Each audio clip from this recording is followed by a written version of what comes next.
Boa noite. Vocês estão felizes? Amém. Jesus é bom, né? Glória a Deus. Vai abrindo a sua Bíblia comigo, lá no livro de 1 Samuel. 1 Samuel, capítulo 17. 1 Samuel, capítulo 17. Amém? Louvado seja o nome do Senhor. Hoje eu vou falar um pouco a respeito desse tema aí. Só observa. É legal que isso, né, quando a gente está numa conversa de WhatsApp, que começa a sair aquela treta lá no grupo da família, sabe? Aquela, principalmente nessa época, ninguém está brigando, né, por causa de um lado, do outro, não sei o quê. Tal, de repente alguém põe um olhinho, não é assim? Tipo, um olhinho de canto assim, né? Isso quer dizer exatamente isso, né? Tipo, só observa. Então, eu estava orando e o Senhor foi direcionando eu para falar um pouco a respeito disso. E não tem nada a ver com política, tá bom? Não tem, só fiz um comentário brincando. Mas tem a ver com uma história da Bíblia, uma história de uma passagem bem conhecida. E bem conhecida mesmo. Por exemplo, quem já ouviu falar de Davi matando o gigante Golias? Levanta a mão. Praticamente todo mundo. Então, baseado nessa história, a gente sempre fala sobre as atitudes de Davi. Como ele se levantou, se posicionou, fez o que tinha que fazer. Só que havia um grupo de pessoas ali dentro dessa história, havia um grupo de pessoas ali dentro desse contexto, que literalmente eles só observavam. E por que eu quero falar com você sobre só observar? Porque muitas vezes nós temos um linguajar, um falar, um expressar de quem faz, mas a minha atitude não é condizente com a atitude daqueles que estão realizando, mas a minha atitude é condizente com a daqueles que só observam. Então, o que eu quero te conduzir nessa noite é para que nós saiamos de um lugar de apenas falácia, de apenas blá blá blá, quanto ao linguajar de fé, e entramos realmente numa atitude de fé, para que saiamos do lugar de apenas observação. Quem está entendendo? Quem está entendendo o que eu estou falando? Então, você não pode ser daqueles que só observam. Então, chacoalhe o seu irmão do lado aí e fala assim: você não é daqueles que só observam. Amém? Não deveria, pelo menos. Amém? Então, nós vamos ler 1 Samuel, capítulo 17, a partir do verso 23. Nós vamos ler primeiro, depois quero te contextualizar, te colocar dentro da história. Depois nós vamos falar sobre esses três grupos de pessoas que estavam só observando. Vamos lá? 1 Samuel 17, 23, vai dizer assim: enquanto conversava com eles, Golias, o guerreiro filisteu de Gate, avançou e lançou o seu desafio habitual. Davi ouviu. Quando os israelitas viram o homem, todos fugiram cheios de medo. Vai prestando atenção nisso. Golias lançou o seu desafio habitual. Os homens fugiram, cheios de medo. Os israelitas diziam entre si: vocês viram aquele homem? Ele veio desafiar Israel. O rei dará grandes riquezas a quem o vencer. Também lhe dará sua filha em casamento e isentará de impostos em Israel a família do seu pai. Davi perguntou aos soldados que estavam ao seu lado: o que receberá o homem que matar esse filisteu e salvar a honra de Israel? Quem é esse filisteu incircunciso para desafiar os exércitos do Deus vivo? Repetiram a Davi tudo o que haviam comentado e lhe disseram: é isso que receberá o homem que matá-lo. Quando Eliabe, irmão mais velho, ouviu Davi falando com os soldados, ficou muito irritado. Repita comigo: muito irritado. Isso aí. E com ele perguntou: por que você veio aqui? Com quem deixou aquelas poucas ovelhas no deserto? Sei que você é presunçoso e que o seu coração é mau. Você veio só para ver a batalha. Disse Davi: o que eu fiz agora? Será que não posso nem mesmo conversar? Ele então se virou para o outro e perguntou a mesma coisa, e os homens responderam como antes. As palavras de Davi chegaram aos ouvidos de Saul, que o mandou chamar. Davi disse a Saul: ninguém deve ficar com o coração abatido por causa desse filisteu. O teu servo irá e lutará contra ele. Saul respondeu: você não tem condições de lutar contra esse filisteu. Você é apenas um rapaz, ele é um guerreiro desde a sua mocidade. Davi, entretanto, disse: teu servo toma conta das ovelhas do seu pai. Quando aparece um leão ou um urso, leva uma ovelha do rebanho, eu vou atrás dele, dou-lhes golpe e livro a ovelha da sua boca. Quando se vira contra mim, eu o pego pela juba e lhe dou golpes até matá-lo. Teu servo pode matar um leão e um urso, esse filisteu incircunciso será como um deles, pois desafiou o exército do Deus vivo. O Senhor me livrou das garras do leão e das garras do urso me livrará das mãos desse filisteu. Diante disso, Saul disse a Davi: vá, que o Senhor esteja com você. Saul vestiu Davi com a sua própria túnica, colocou-lhe uma armadura e pôs um capacete em sua cabeça, um capacete de bronze em sua cabeça. Davi prendeu a sua espada sobre a túnica e tentou andar, pois não estava acostumado com aquilo. Disse a Saul: não consigo andar com isso, pois não estou acostumado. Então tirou tudo aquilo e em seguida pegou o seu cajado, escolheu no riacho 5 pedras lisas, colocou na bolsa, isto é, o seu alforje de pastor, e com a sua tiradeira na mão se aproximou do filisteu. Enquanto isso, o filisteu, com o seu escudeiro à frente, vinha se aproximando de Davi, olhou para Davi com desprezo, viu que era só um rapaz ruivo e de boa aparência, e fez pouco caso dele. Disse a Davi: por acaso sou um cão, para que você venha a mim com pedaços de pau?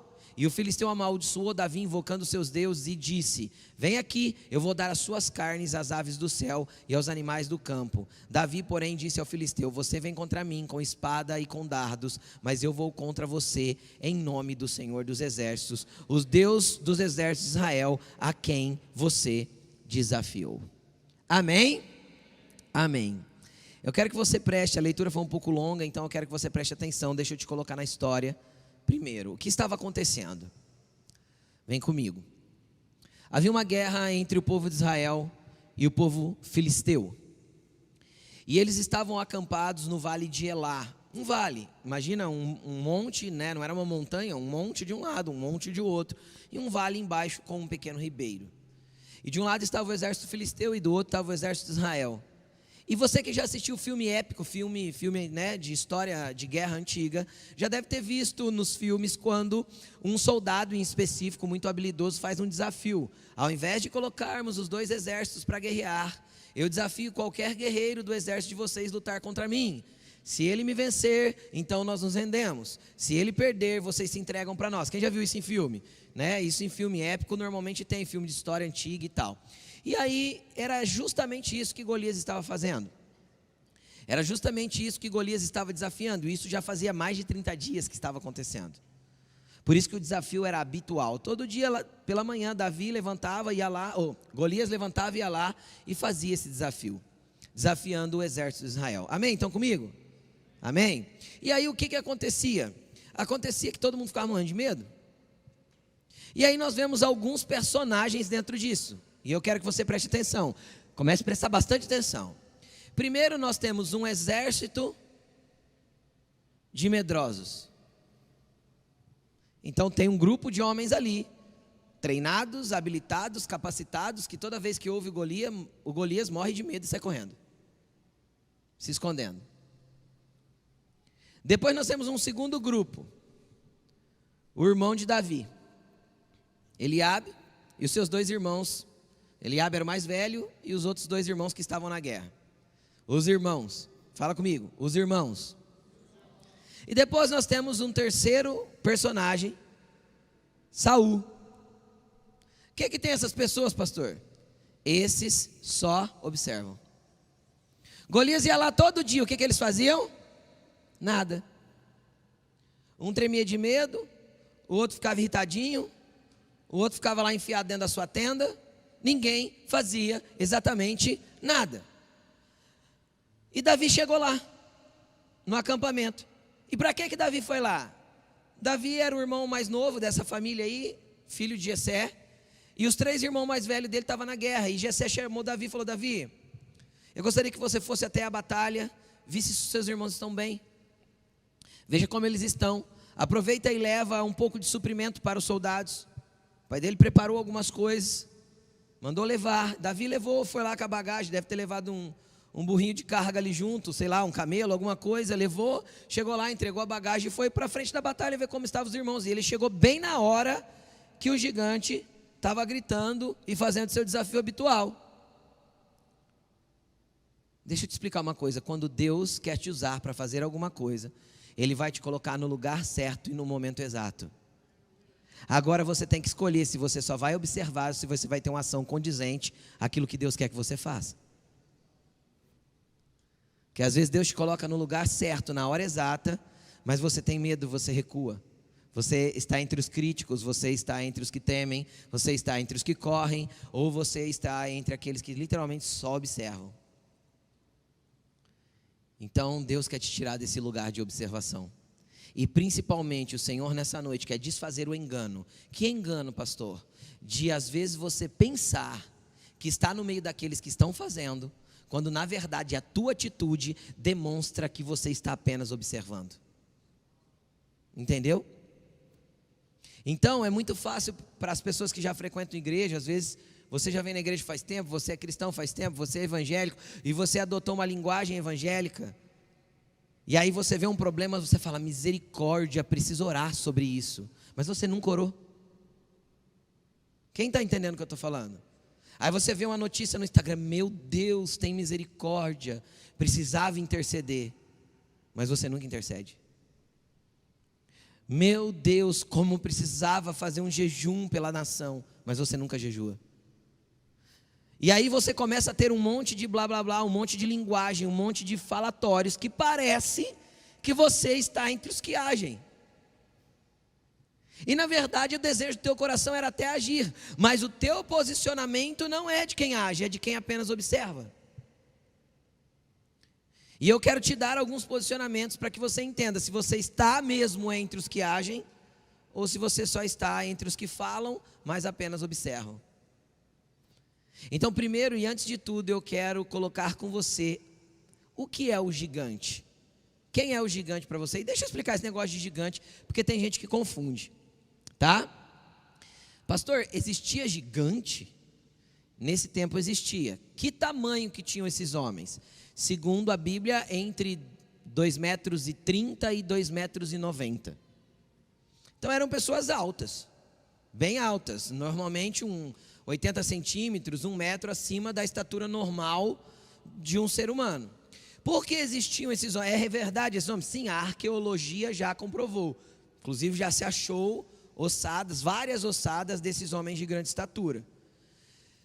Da onde eles vêm? A Bíblia diz que eles eram descendentes de um povo, de um homem chamado Anak. Então, os descendentes de Anak, é assim que a Bíblia chama. Então, acredito eu, no meu entendimento limitado, dentro do conceito, que era uma anomalia genética. Assim como a anomalia genética para o ananismo, nos nossos dias, e a gente encontra pessoas assim, havia uma anomalia genética para esse gigantismo, tudo bem? Então, esses homens nasciam grandes. E normalmente, por causa do tamanho, obviamente era intimidador, eles sempre eram treinados para a guerra. A maioria deles eram guerreiros habilidosos. Por quê? Porque pegavam eles já de adolescentes e treinavam a vida inteira para o ambiente de guerra. Então, normalmente eles eram guerreiros muito valentes e intimidadores, é óbvio, eram grandes demais e todo mundo temia esses homens. Então, isso é real e é provado já, inclusive arqueologicamente. Tá bom? Então, Golias era um desses, tá bom? E aí, aconteceu que chegou lá o Davi. E que tamanho tinha Davi? Segundo a Bíblia, ele era um homem de baixa estatura. Ele era da turma da Branca de Neve, sabe? Tô brincando. Ele devia ter ser 1,65 m, sei lá, alguma coisa assim. Um homem de baixa estatura de 1,65 m para baixo, né? Pelo menos no padrão brasileiro, acredito que no Israel não é muito diferente. Tá bom? Então ele era um baixinho. Então imagina Davi perto de Golias. Era um negócio, né, excomunal, né? Era estranho. E acontece que alguns gigantes também vêm sobre a nossa vida. E eu queria que antes de tudo você identificasse os seus gigantes. E se você quisesse anotar quais são os seus, faça isso. Não seria ruim se você soubesse. Então, o que seriam os gigantes para nós nesse tempo? Quem é o gigante? O gigante é aquele que te desafia em qualquer área da tua vida. Quais são os seus desafios? O que você tem se sentido desafiado? Às vezes é um gigante que você tem que derrubar. Às vezes Deus tem te desafiado e o gigante que você tem que derrubar é você mesmo. A sua apatia, o seu conformismo, a sua estagnação espiritual. Às vezes é o teu gigante. Que tipo de gigante você tem que derrubar nesses dias? Gigante é tudo aquilo que te desafia. O que mais é gigante? Gigante é tudo aquilo que te põe medo. Tudo aquilo que te põe medo é um gigante para você, porque medo só existe para uma coisa. Pergunta para mim, para quê, pastor? Para ser superado. Medo só existe na sua vida para ser superado. Deus não quer você parado em nenhum medo. Tudo bem? Amém? Então o medo pode ser para você um gigante. O que mais pode ser um gigante para você? Tudo aquilo que te faz recuar. Você estava indo bem, de repente alguma coisinha aconteceu, você recua. Isso é um gigante para você. O que mais, pastor? Um gigante para você pode ser aquilo que parece maior que você. Às vezes te foi proposto um desafio e você olha para aquilo e parece que é maior que você. Quem já se sentiu assim? Eu já. É um gigante. Vença, avance, supere em nome de Jesus. O que mais é um gigante, pastor? É aquilo que insiste em reaparecer. Golias não voltava todo dia de manhã? Sabe aquele pecado que você luta contra, que insiste em reaparecer? Sabe aquele jeito que você tem, que você acha que você abandonou, mas de repente insiste em aparecer? Então gigante para você pode ser tudo aquilo que insiste em voltar na tua vida, ciclos que você nunca consegue superar, porque parece que sempre começa de novo e sempre volta. O que mais é gigante para você, querido? Aquilo que faz você se sentir incapaz. Às vezes tem coisas que tem feito você se sentir incapaz, que faz você se sentir desprezado. Você viu o jeito que Golias olhou para Davi? Com desprezo. Então tudo aquilo que te olha com um olhar de desprezo é um gigante. Eu não estou falando de pessoas, porque a nossa luta não é contra carne e sangue. Nossa luta não é contra as pessoas, nossa luta é contra aquilo que infelizmente atua na vida das pessoas, às vezes até para nos oprimirem, para nos desprezarem, para nos colocarem como menor. Diante de Deus não existe ninguém menor. Todos são filhos. E filhos, todos os filhos têm um lugar especial no colo de Deus. Tem ou não tem? Tem. Quando você pega um pai e uma mãe que tem um coração justo, um coração íntegro na presença de Deus, não tem filho melhor que o outro, não tem um lugar especial para um filho e um lugar desprezível para o outro filho. Quem está entendendo o que eu estou falando? O pai ama todos iguais, Deus não tem filhos prediletos, na verdade Ele tem. Todos nós somos prediletos de Jesus. Ele te ama especialmente e maravilhosamente. Você tem um lugar predileto no coração de Deus.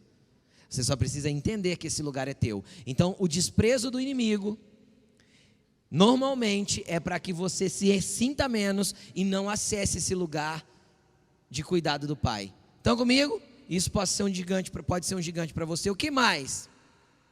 As palavras de maldição. Golias amaldiçoou Davi. Pode ser que você seja uma pessoa que cresceu lotado de palavras de maldição no seu coração.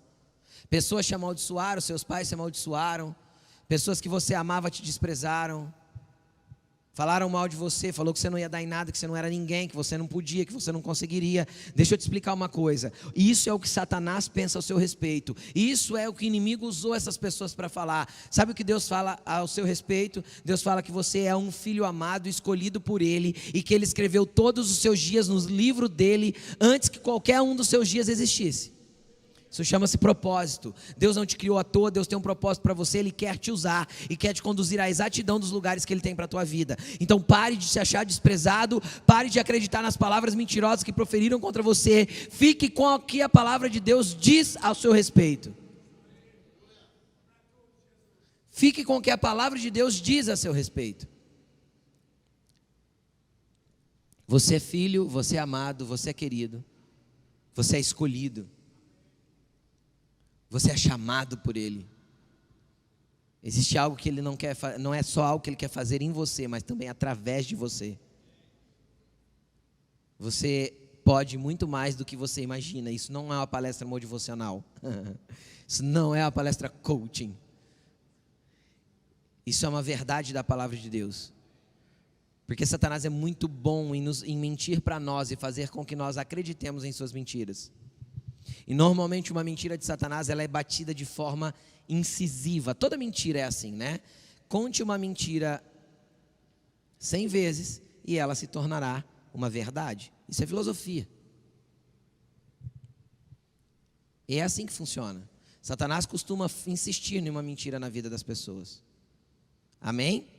Então, Deus não é Deus da mentira, Ele é Deus da verdade. Ele é a verdade, Ele é o caminho, Ele é a vida. E você vai ao Pai através de Cristo, tudo bem? Vamos lá, o que mais? Gigantes para você pode ser as ameaças que vêm contra a sua vida. Todo tipo de ameaça que vem contra a sua vida. Amém, gente? Amém? Todo mundo vai ter gigantes para derrubar. Todo mundo vai ter momentos que vai ter que enfrentar gigantes. E não tem como você pensar em fugir disso. Ah, eu só observo. Querido, até os que só observam, vai chegar um momento que o gigante vai bater na porta da tua casa e vai entrar e você vai ter que fazer alguma coisa. Então não adianta tentar se esquivar e ficar no campo da observação. Deus não te chamou para esse lugar. Tudo bem? Amém? Aí diante dos gigantes existem dois tipos de pessoas. Os que observam e os Davis. Quem você quer ser? Vamos lá, entre os que só observam, agora eu vou traçar o perfil dos que só observam. Entre os que só observam, nós vamos pegar na sequência do que nós lemos no texto. Entre os que só observam, os primeiros que vêm são os soldados. E o que aconteceu com esses soldados? Eles eram soldados, sim ou não? Sim, fala comigo, sim. Eles eram treinados para a guerra? Sim. Eles tinham armas? Sim. Estavam uniformizados? Não sei. Aí eu não sei se naquele tempo tinha uniforme para os soldados. Mas tá bom, estavam uniformizados? Vamos pensar que se fosse o exército de hoje? Sim. Ok? Tudo bem? Só que quando Golias gritava, o que eles faziam? Fugiam. O que acontece conosco? Como eu sei se eu sou dos que observam ou sou os Davis? Quando uma luta vem contra você, você está habilitado pelo Espírito Santo, você tem dons espirituais, você está capacitado por Ele, você está revestido pelas armaduras de Deus e você está empoderado pelo poder do Espírito Santo. Você resiste ou você foge? Tem pessoas que são extremamente habilidosas de fugir de situações. Não resolve nada.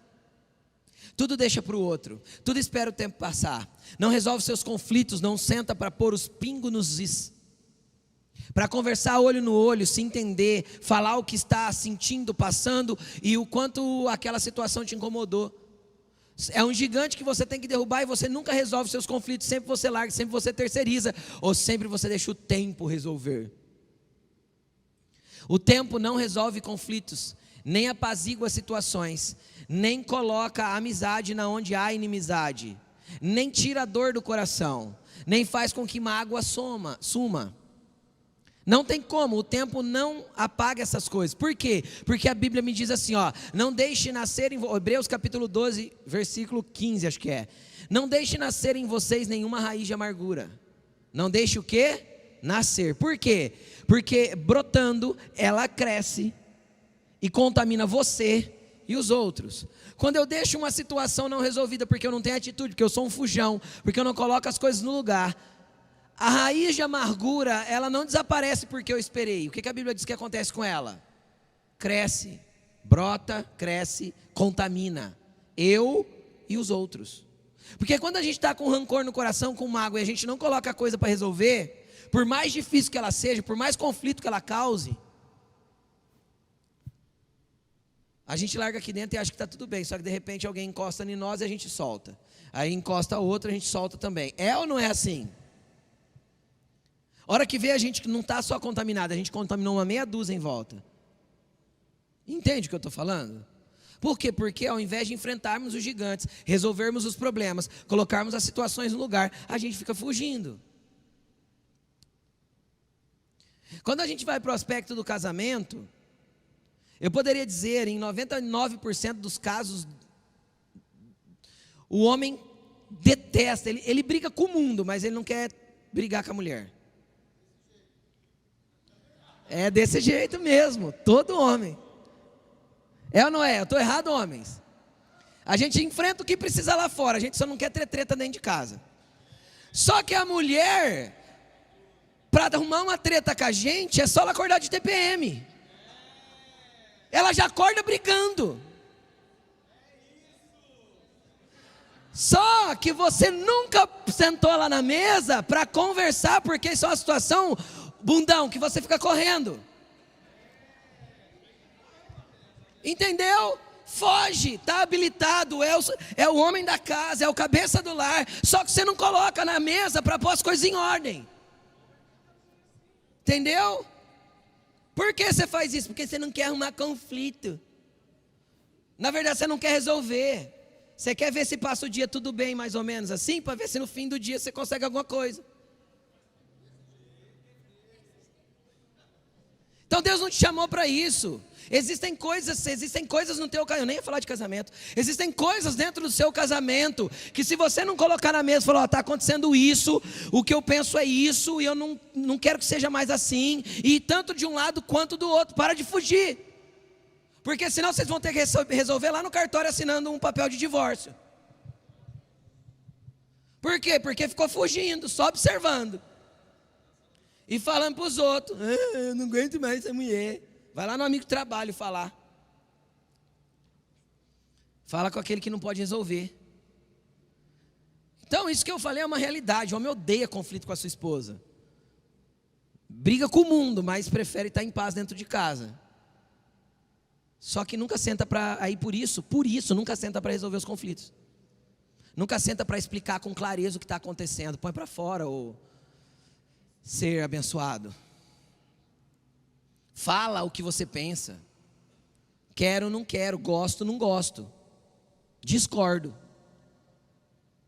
Ai, tadinha, pastor, deixa ela resolver. Sabe onde isso vai levar? Num baita de um B.O. Amém, gente? Você é dos Davis ou você é dos que só observam? É lógico, homem, tem que ter sabedoria. Se ela está de TPM, compra um docinho, dá uma barrinha de chocolate, faz um carinho. Não faz carinho não, que ela te dá coice. Faz não, carinho não dá certo. Dia de TPM não dá certo. Fica quieto, entendeu? Não revida. Entende ou não? Deixa passar, mas passa. Né? Às vezes dura um pouco mais, mas passa. Amém? Aí a hora que passou, aí você põe ela na mesa e fala, vem cá, vamos conversar? Vamos acertar as coisas que estão fora de lugar? Vamos pôr ordem? Isso é em qualquer situação da vida, cara. Ah, eu tenho uma discordância com o meu patrão. Aí fica lá no meio dos funcionários. Porque você viu o patrão? Vai lá para a sala dele. Pastor, se eu perder o emprego, comigo já aconteceu. Já mesmo.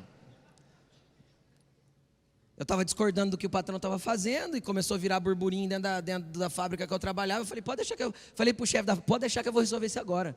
Já fui lá na sala do diretor, bati na porta, entrei e falei, a situação é essa, está errado. Aí não gostou, mandou embora. Mas eu falei. Entendeu? Não ia ficar com aquilo enroscado e...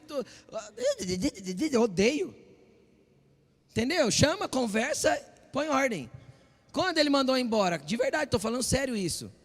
Foi tão propósito de Deus eu ser mandado embora que eu estou falando sério isso. Eu recebi uma ligação de um outro trabalho, o trabalho que foi o último que eu tive antes de sair integralmente para o ministério, como representante comercial. Então eu tive uma ligação do diretor da empresa pela manhã. Eu mandei o currículo na hora do almoço, à tarde eu fui mandado embora. E eu já tinha falado com ele há uns 20 dias antes, esse lance de ir na sala. Entendeu? Aí, isso foi numa quarta. Na sexta-feira eu já estava empregado de novo em outro trabalho. Então Deus não faz nada errado. Mas me subiu uma ira santa dentro do coração. Eu falei, não vou deixar esse burburinho, essa converseira. Eu vou lá resolver. É o diretor. Não, vamos conversar olho no olho. Cara, o que você me prometeu não aconteceu. Você falou que ia fazer isso, não fez. Você falou que ia fazer aquilo, não fez. Como eu fico nisso? Foi essa conversa que eu tive com ele. Ele falou, você volta para o seu lugar, fica lá onde você está trabalhando. Eu falei, tudo bem. Então, se é para fazer isso, então você avisa o chefe de fábrica que é para eu fazer isso. Porque ele não está sabendo. E aí, depois as coisas se resolveram do jeito que Deus gostaria que se resolvesse. Mas é necessário falar. Você não é dos que fogem. Quem está entendendo o que eu estou falando? E não é brigar, é falar. Eu não fui lá desafiar o meu diretor. Eu fui lá falar para ele que ele me prometeu algumas coisas e que aquilo que ele prometeu não estava acontecendo. Quem entende o que eu estou falando? E estava ficando ruim para o meu lado dentro da fábrica.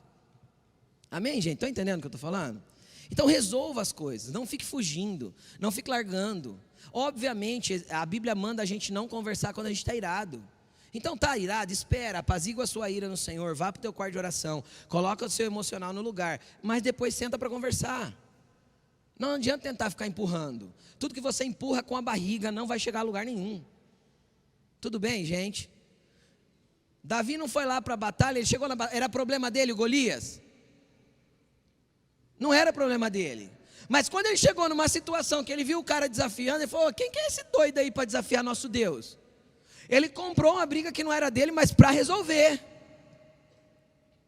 Aí o que acontece com os soldados que fogem também? A Bíblia diz que eles tinham medo. Medo é a paralisia de Satanás. Como que Satanás te paralisa? Com medo. Medo é o oposto da fé. Mas o oposto da fé, pastor, não é a incredulidade? Não.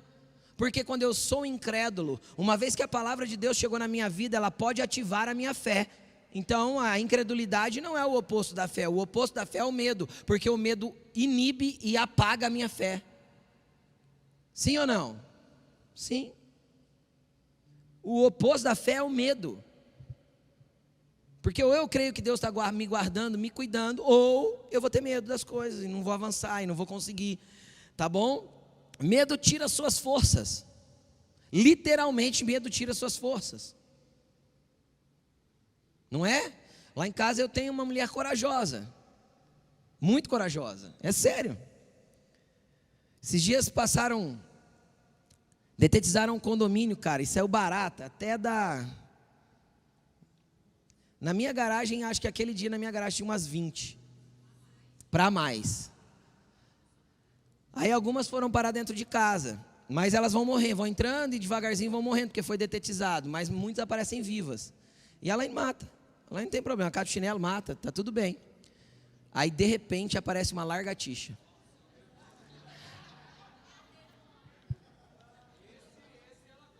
Aí ela trava, porque o medo paralisa. Ela trava. Outro dia ela ficou super feliz, apareceu um lagarto no meu quintal. Nossa, pensa no tanto que ela gritou. Porque o medo trava, o medo te paralisa, literalmente ele te paralisa. Então, o que aqueles soldados tinham? O que aqueles que só observam têm? Então eu quero que você analise, se você tem essas coisas, você corre o risco de estar só entre os que estão observando. Há medo? Entendeu? Você está fugindo de situações? Qual que é a outra característica dos soldados? A Bíblia diz que eles se viraram entre eles e começaram a comentar. Ai, você viu o que o rei vai dar para o homem que matar? Sabe o que acontece? As pessoas que só observam, elas vivem de sonhos que nunca se concretizam e de promessas que nunca alcançam. Por quê? Porque elas olham para o tamanho da promessa e falam: é maravilhoso, o rei vai dar dinheiro, o rei vai dar honra, o rei vai dar a mão da sua filha em casamento, o rei vai dar isenção de imposto para sempre. Uau! Mas o que você faz para matar o Golias? Nada. Sabe quando você vai alcançar as promessas de Deus para a sua vida? Nunca. Então encarne aquilo que Deus te deu. Se dá a promessa sobre a sua vida, é alcançável. O que Deus te prometeu. Quem já recebeu promessa de Deus aqui? O que Deus te prometeu é alcançável para você, tudo bem? Desde que você se mova, ou você é um Davi e alcança, ou você vai ficar na situação dos soldados, correndo para trás das pedras, se escondendo com medo do Golias e comentando: ai, você viu o que o rei vai dar para quem derrubar o Golias? Quem está entendendo o que eu estou falando? Tem gente que vive só de comentário que o outro fez. Tem gente que tem um monte de testemunho para contar dos outros. Nossa, você viu o que Deus fez na vida do fulano? Meu Deus, aconteceu isso e aquilo, e aquilo, e aquilo, e aquilo, e aquilo. Nossa, Deus é bom. Mas parece que só na vida do outro. Parece que na tua vida não há testemunhos. Agora, por que isso não acontece? Não acontece porque você ainda está mal posicionado. Você está armado, você está uniformizado, você está capacitado e você está amedrontado, você está escondido e você está com um converseiro ainda. Ah, porque o rei vai dar, porque Deus vai fazer, porque Deus prometeu, porque Deus é bom.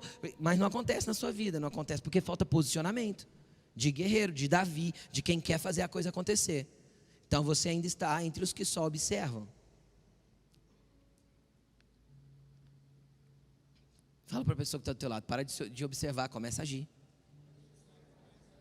Ei, Davi, fala para ele, ei, Davi.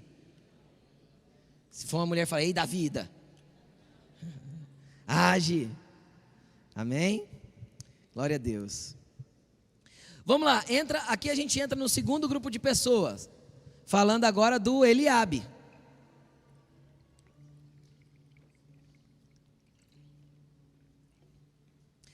Quem era o Eliabe? O irmão mais velho de Davi, já falei isso para você. A hora que ele viu Davi conversando com os soldados, Davi escutou, né, o converseiro do que Deus ia fazer, do que o rei ia fazer. E aquilo encheu de uma indignação santa no coração de Davi. Ele, quem é esse circunciso para vir contra o exército do nosso Deus? E ele ficou todo mexido ali por dentro, mas ao mesmo tempo ele tinha o olho na herança. Quem está entendendo o que eu estou falando? Então é errado a gente crer na promessa de Deus, sabendo que Deus vai trazer para nós um desfrutar dessa promessa? Não, não é errado. Desde que haja um posicionamento com a atitude correta. A atitude correta não era ter a filha do rei como esposa. A atitude correta de Davi não era ter isenção de impostos. A atitude correta era, quem é esse circunciso para vir contra o exército do Deus vivo? Quem é o homem que vai lá restaurar a honra de Israel? Ou seja, a motivação de Davi estava no reino de Deus. Quem está entendendo o que eu estou falando? Então a consequência de estar bem motivado é ter herança aqui na terra. Amém? Mas vamos lá, o que Eliabe fez? Primeiro ficou irritadinho. Então os que só observam se irritam com aqueles que fazem. Alguém começou a fazer perto de você, já começa. Quem pensa que é? Chegou agora. Só podia ser o puxa-saco mesmo, olha lá. Já começou na empresa, já foi promovido. E você está lá criticando seu patrão até hoje, fazendo um monte de burburinho, não vai sair do lugar que está nunca. Entende o que eu estou falando, gente? Não vai avançar. Ficou irritado com o que Deus está dando por mão? Como chama, Laine? Inveja. Eliabe morreu de inveja, cara, porque Davi se posicionou e ele não tinha culhão para ir lá derrubar o Golias. Entendeu? Morreu de inveja. Foi lá brigar com Davi, era o irmão mais velho, foi lá, né? Todo irmão mais velho briga com o irmão mais novo, não é? Não era diferente nos dias de Davi, né? Foi lá. Então ele chega em Davi, a primeira coisa que ele fala para Davi. Espera aí, deixa eu achar aqui, só um segundo. Aqui, achei. A primeira coisa que ele perguntou para Davi foi: o que você veio fazer aqui? Sabe o que é isso? Questionar motivação. Os que só observam questionam a motivação dos outros. E aí ele continua: com quem você deixou as poucas ovelhas no deserto? Davi era pastor, pastoreava as ovelhas do pai. Então ele acusou Davi de duas coisas. Davi está ali na batalha com a motivação errada. Então a primeira coisa que eu quero fazer é entender: você nunca vai conseguir saber a motivação real do coração do outro. Aí ele continua: sei que você é presunçoso e mau. Você só veio para ver a batalha. É como se ele dissesse para Davi: você só veio para ver o sangue escorrer.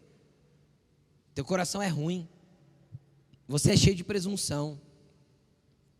Cara, quando eu olho Eliabe fazendo uma leitura de Davi, eu fico pensando na frase mais comum que a gente ouve quando a gente tenta avaliar o coração das pessoas. Deixa eu te explicar uma coisa: o nosso coração nem a gente conhece direito.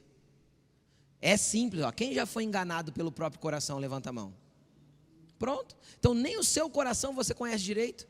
Como é que você pode conhecer o coração do outro? Entende ou não? A Bíblia diz assim, ó: o coração do homem é enganoso. Então se o coração do homem é enganoso e engana o próprio homem, Deus conhece o nosso. Aí o que a Bíblia diz? O coração do homem é enganoso. Aí como que continua dizendo? Jeremias 17 está escrito isso. Diz assim, ó: eu sou o Senhor que esquadrinho o seu coração. Sabe o que é esquadrinhar? É picar em pedacinhos bem pequenininhos para conhecer cada cantinho. Então deixa eu te explicar uma coisa: Deus conhece o seu coração melhor do que você mesmo. Só que Eliabe, os que só observam, vão julgar o coração do outro. Então você está entre os Davis ou entre os que julgam o coração dos outros? Entre os que só observam. Sabe qual que é a frase de quem julga o coração do outro? Eu sei por que ele fez isso. Não sabe, isso é motivação. Você está julgando a motivação da pessoa ter tido uma ação. É impossível nós sabermos. Por mais que nós venhamos a deduzir. É só uma dedução. Então não julgue o coração dos outros. Não tem como julgar o coração dos outros, tem? Amém? Eliabe foi lá brigar. Depois, o que Eliabe acusou ele? De que ele não tinha fechado o ciclo anterior de forma correta. Com quem você deixou aquelas poucas ovelhas no deserto? O que Eliabe está falando para ele? Cara, você tem uma responsabilidade lá que você está negligente. O que você está fazendo aqui? E ele não tinha sido negligente. Por quê? Porque o pai pediu para ele sair. De quem que eram as ovelhas? Do pai. Então ele estava autorizado. Segundo ponto, a Bíblia diz que ele deixou um pastor no lugar dele para cuidar das ovelhas. Então ele tinha sido negligente? Não. Só que por irmão dele ele tinha sido negligente. Porque o irmão não sabia do contexto. Só sabia do momento. Então a gente fica julgando pelo momento sem saber do contexto da vida da pessoa. Pega uma pessoa que você julga, coloca ela numa sala de atendimento e ouve a história dela. De hora que você ouve a história dela, você vai ter compaixão. Tem gente que a gente senta lá dentro, que a pessoa começa a contar a história, você fala, meu Deus, eu acredito que muitas pessoas a gente pensa assim, eu acho que se eu tivesse na mesma situação que ela, eu não seria como ela não, seria pior. Quem está entendendo o que eu estou falando? Então Eliabe não estava na condição de Davi, não sabia o que o pai tinha dito, não sabia o que Davi tinha feito com as ovelhas. Com quem você deixou aquelas poucas ovelhas no deserto? Ainda menospreza ainda o trabalho do menino. Poucas ovelhas. Então os que só observam menosprezam, julgam e acusam os outros de não fechar ciclos. Agora deixa eu abrir um parênteses aqui, para que você não deixe ciclos abertos. Nunca comece uma nova coisa sem fechar todas as coisas anteriores. Nunca comece um novo ciclo na sua vida sem deixar tudo certo no ciclo anterior. Certo com pessoas, certo com finanças, certo com tudo. Quem quer andar na integridade das coisas de Deus não entra em novos lugares sem fechar ciclos anteriores. Por quê? Porque você não vai ter bênção no novo lugar, porque você deixou restolhos para trás no ciclo anterior.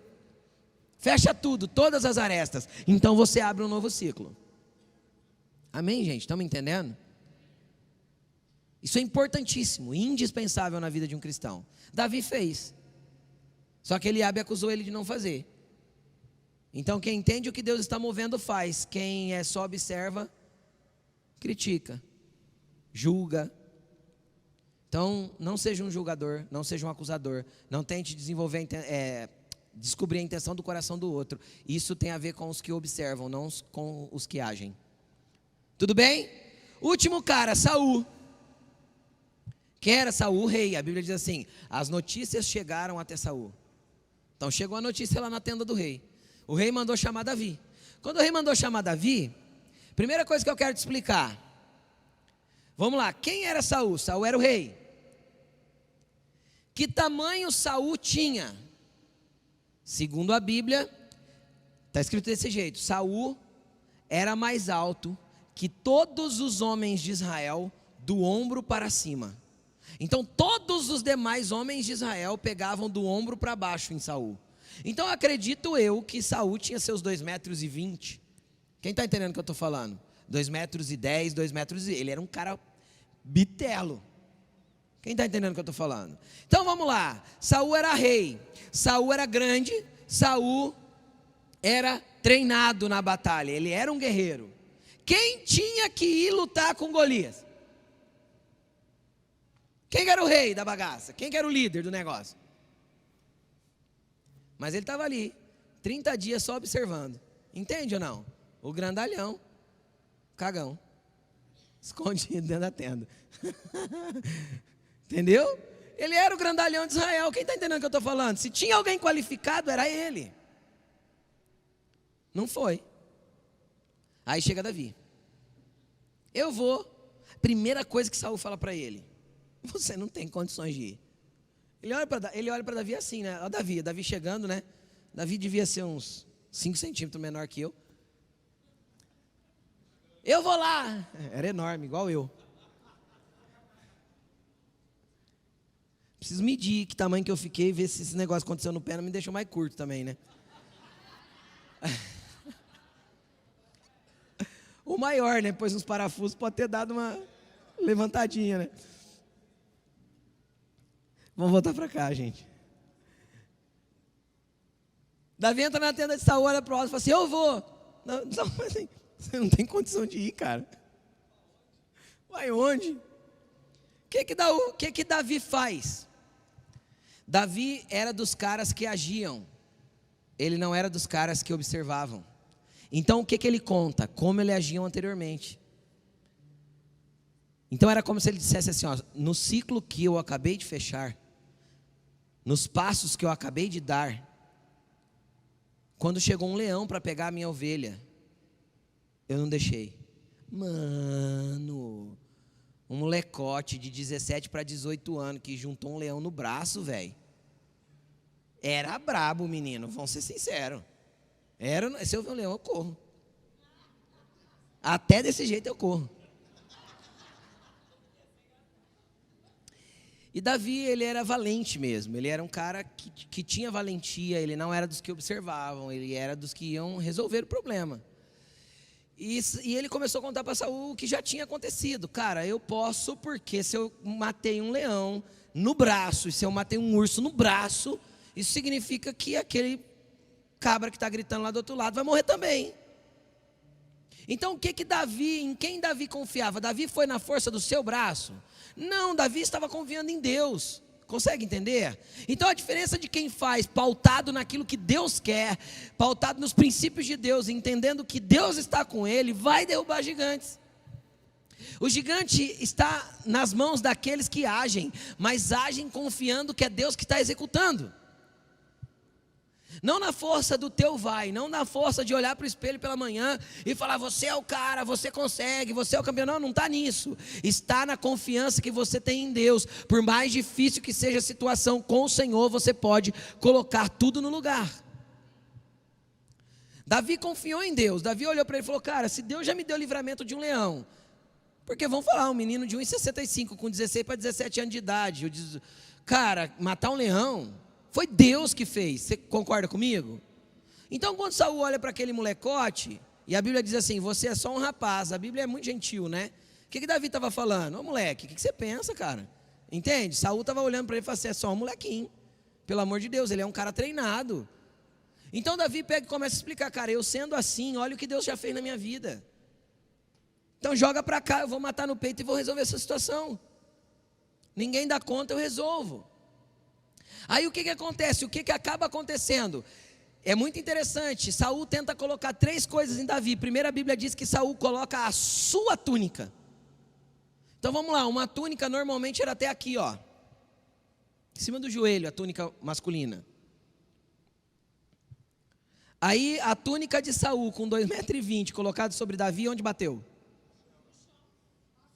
Passou do chão. Entende? Então, o que isso significa? Saul tenta pegar, o que a roupa significa no reino espiritual? Identidade. Como o mundo espiritual te vê nas suas vestes espirituais? As tuas vestes espirituais identificam você no reino espiritual. Quem está entendendo o que eu estou falando? O significado das roupas é identidade, identificação. Como se identificava na época de Jesus um leproso? Pelas roupas. Como se identificava um sacerdote? Pelas roupas. Então a roupa fala de identidade. Estão comigo? Então o que Saul está falando para Davi? Cara, do teu jeito você não consegue. Pega a minha identidade, pega o meu jeito de fazer e coloca em você. Quem só observa tenta roubar a identidade do outro, tenta manipular ele para que ele se mova do jeito que eu quero. Estão entendendo ou não? Saul tenta impor a identidade dele sobre Davi. Aí a Bíblia diz que Saul vem e coloca uma armadura, não diz que era dele, mas coloca a sua túnica, a túnica de Saul, e coloca uma armadura. Acredito que ele pega uma menorzinha lá, coloca sobre Davi. O que a armadura significa? A armadura, cara, é o modus operandi. Era a forma que Saul estava acostumado a travar batalhas. Como que Saul ia para a batalha? De armadura, de espada, de lança. Quem está entendendo o que eu estou falando? Então Saul primeiro tenta impor a identidade dele em Davi, depois ele tenta impor o modus operandi, o jeito de agir dele, para que Davi agisse igual. Estão entendendo? Estão entendendo o que eu estou querendo dizer? Então normalmente quem observa e tem um pouquinho mais de experiência, nós estamos falando do rei, o cara que tinha autoridade, que tinha experiência na guerra. Normalmente os líderes que têm um pouco mais de experiência vão cair nesse mesmo teste. Qual que é esse teste? É o teste de alguma pessoa menos experiente chegar nele para um desafio e ele tentar, primeiro, impor a sua identidade. Não, você tem que fazer do meu jeito. Não, porque é assim, essa. Depois, tentar ainda colocar o modus operandi, a forma de agir, a forma de executar dele também. Sabe que jeito que eu tenho tentado agir aqui? Às vezes falho, mas tenho tentado. Quando alguém tem algo novo a executar, eu procuro incentivar e mostrar onde a gente quer chegar com aquilo. A partir daí eu peço assim para a pessoa, faz um projeto e me apresenta. Por quê? Porque o meu modo de operar é diferente do seu modo de operar, do outro modo de operar e do outro modo de operar. O importante é que nós tenhamos o alvo estabelecido. Como isso vai decorrer para chegar nesse alvo, cada um tem um jeito de fazer, você concorda comigo? E não adianta eu tentar pegar a minha armadura ou uma armadura e falar, você tem que operar assim, é assim que você tem que operar. Vai funcionar? Não, não vai. Consegue ir? Não consegue. A Bíblia diz que Davi não conseguiu andar. Ou seja, quando você perde a sua identidade, quando alguém impõe em você o modo de você agir, você vai perder a sua movimentação no Senhor. E os que só observam costumam fazer isso com os que estão chegando. Por quê? Também está na mesma base de Eliabe, inveja. Terceiro, ele põe um capacete de bronze na cabeça de Davi. O que o capacete significa? Estrutura de mentalidade, forma de enxergar a vida, cosmovisão. Então ele pega identidade, modo de operação e mentalidade e coloca sobre Davi. Estão comigo? Haja assim. A hora que Davi vai andar, está pior que eu. Não anda. Entende o que eu estou falando ou não? Por que não anda? Porque o que Deus colocou sobre a tua vida tem o teu modo de operação, a tua identidade e o teu modo de pensar e enxergar a movimentação. Ah, meu Deus do céu. Deus não tem copia e cola, Deus não tem cópias, não tem robôs, Deus fez indivíduos. Código genético, íris, impressão digital, nós somos indivíduos. Então não tem como parecer robozinho, todo mundo operar igual. Estão entendendo, gente? Amém? Quem só observa e é líder, normalmente vai ficar tentando impor sobre as pessoas aquilo, o seu jeito de fazer. Agora deixa eu te falar uma coisa. Davi, a Bíblia diz que Davi arrancou tudo isso de cima dele. E a Bíblia diz que ele pegou um cajado, a sua sacolinha de pastor, o alforge, uma sacola de couro, desceu para o riozinho, para o ribeiro, pegou 5 pedras lisas e foi enfrentar o gigante. Por isso que o gigante olhou e falou assim, ué, eu sou um cachorro para você vir para o meu lado com um pedaço de pau? A Bíblia diz que a ponta da lança de Golias pesava 10 quilos. O homem era bruto, velho. Era grande e forte. Quem já pegou na mão uma marreta de 5 quilos, imagina o que é uma ponta de uma lança de 10 quilos. Então, o que eu quero te falar? Davi vai lá, mas ele vai lá como? Com a identidade dele. E empoderado por Deus, em nome do Senhor. Você vem contra mim com espada e com lança, eu vou contra você em nome do Senhor dos exércitos. Agora, Davi não podia ir com a armadura de Saul, não podia ir com a túnica de Saul, não podia ir com o capacete de Saul. Por quê? Porque ele estava sem a identidade dele, sem a identidade firmada em Deus. Eu perco as minhas batalhas, eu vou sair do lugar que Deus quer que eu esteja. Eu vou tentar me movimentar como o outro se movimenta. não vai funcionar. Então mova-se do jeito que Deus te chamou para se mover, mas mova-se com Ele, e em nome dEle, direcionado por Ele. Agora, como eu sei que Davi não derrubou o gigante na força do braço? Para a gente finalizar, a Bíblia diz que a primeira coisa que ele faz é pegar o alforje dele, a tiradeira. O que era uma tiradeira? Para quem já teve estilingue, uma malha igual de estilingue, 2 tiras de couro, porque naquele tempo não tinha borracha. E aí rodava-se as 2 tiras de couro junto com a malha, com a pedrinha na malha, e soltava uma das tiras de couro para tirar a pedra. Difícil, mas Davi tinha habilidade com aquilo. Ou seja, Deus usa a habilidade que você já tem para derrubar os gigantes.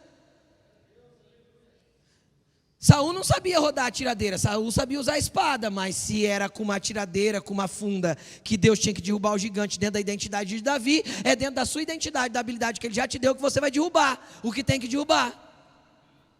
Só que tem que ser em nome do Senhor. Por quê? Porque a primeira coisa que Ele faz é ir para o ribeiro, ir para o vale, ir para o lugar baixinho. Sabe para quê? Para buscar 5 pedras lisas dentro do ribeiro. É lógico que isso é só um paralelo, e você não pode transformar isso numa doutrina bíblica. Mas eu gosto de fazer um paralelo falando que essas 5 pedras têm nome. Quais são os nomes dessas 5 pedras?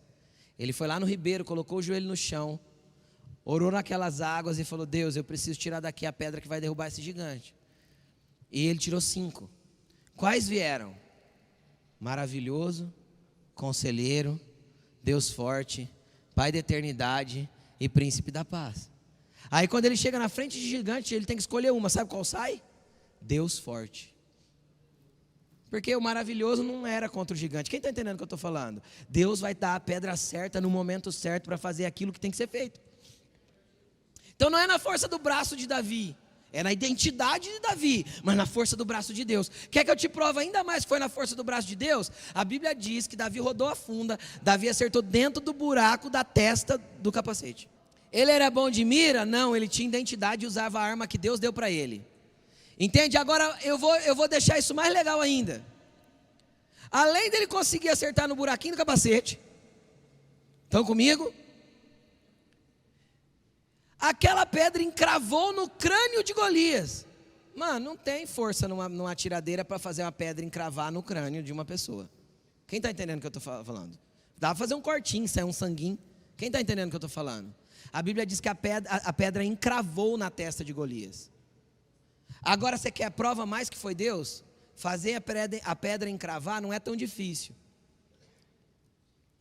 Mas se eu levo uma pedrada na testa, ou qualquer pessoa leva, para que lado você cai? Para trás. A Bíblia diz que Golias caiu com o rosto em terra. Então, do jeito que a pedra, Deus deu um tapa na pedra para a pedra entrar na frente, também deu um pescotapa na nuca de Golias, ao mesmo tempo para Golias cair de cara, para Golias ir de encontro com a pedra. Entende o que eu estou falando? Porque não é possível. Humanamente não dá para bater uma pedra aqui e eu cair para frente. Está entendendo o que eu estou falando? Então o que Deus fez? Deus fez assim com a pedra e assim na nuca do bicho. Entende? Ele cai de cara. Não é possível cair de cara. É antinatural. A lei da gravidade não permite. Quem está entendendo o que eu estou falando? O que eu quero te dizer com tudo isso? Davi não foi na força do seu braço. Os seus gigantes vão cair, mas vão cair quando você confiar em Deus, quando você ter identidade, quando você tiver ação, sair no meio dos que observam e agir condizente àquilo que Deus quer fazer na tua vida. E aí? Aí enquanto você gira a funda, cara, Deus arma o pescotapa. Entendeu? Enquanto você gira, você tem a ação de girar a funda é tua, a ação de jogar a pedra é tua, a ação de fazer a pedra encravar é de Deus, a ação de fazer o Golias cair de cara é de Deus. Então não creia na força do seu braço, creia no Deus que você serve. Creia naquele que pode derrubar todo gigante que vem contra a tua vida. Creia naquele que pode tirar teus medos, tirar tuas dores, tirar teus traumas, tirar tudo aquilo que te oprime, tirar toda palavra de maldição, transformar toda a maldição em bênção. Tudo aquilo que profetizaram de maldição contra você, Deus pode converter em bênção hoje. Só creia. Derruba esse gigante, gira a funda, vai para cima, Deus vai fazer através de você com a habilidade que você tem. Ah, o certo é com a espada. Não tem problema, eu não tenho espada, eu tenho estilingue, eu vou de estilingue mesmo. Deus vai fazer, porque você não vai em seu nome, você vai em nome do Senhor. E aí quando o Golias cai de cara, a Bíblia diz que Davi pega a própria espada do Golias e tira a cabeça dele. Ou seja, o seu gigante vai morrer pela própria espada que ele carrega. Porque é isso que Deus vai fazer. Entendeu? Coloque-se de pé.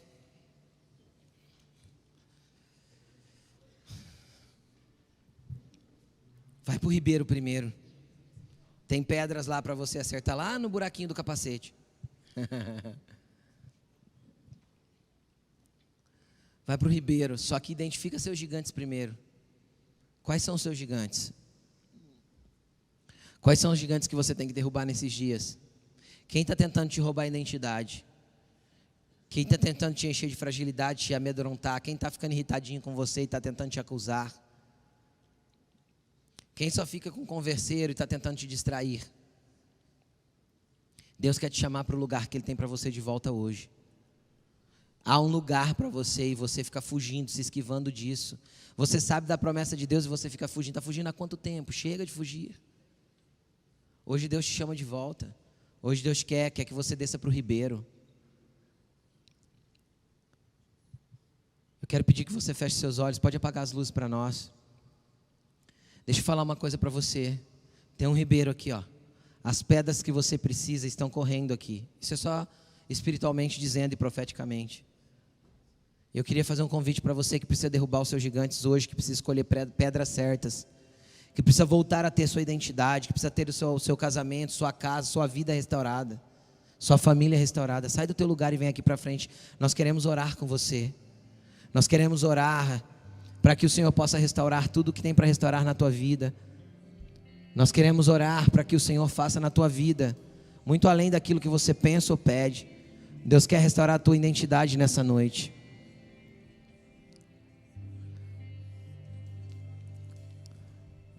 Vem, o Senhor está aqui para que Ele possa fazer na sua vida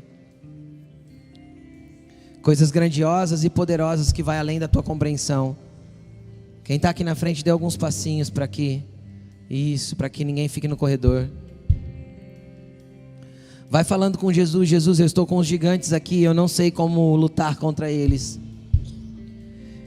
Eu não tenho conseguido pegar as pedras certas, e eu não tenho conseguido atirar no lugar certo. Mas hoje eu estou aqui, Senhor, para que eu encontre no ribeiro as pedras que eu vou poder derrubar cada gigante. Vai falando com Ele. Hoje o Senhor vai derrubar gigantes de medo, de insegurança.